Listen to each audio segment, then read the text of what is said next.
इस सावन ऐसा क्या करे जिससे हो जाए हमारा चंद्र ग्रह शुभ और शिव जी प्रसन्न।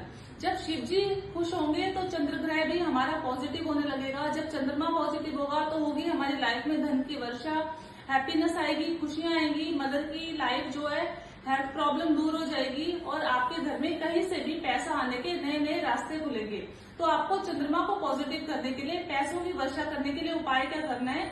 लगातार शिवलिंग पर आइस क्यूब चढ़ानी है 43 डेज तक। पूरे सावन के सावन आप कच्चा दूध और पानी मिला के बर्फ जमाइए और 2 पीस रोज शिव जी पे चढ़ाइए। थोड़े से कच्चे चावल चढ़ाइए, सफेद चंदन का तिलक शिव जी को लगाइए और खुद भी लगाइए। ऐसा लगातार करने से 100% पैसे के नए रास्ते आपके पास बनने शुरू हो जाएंगे।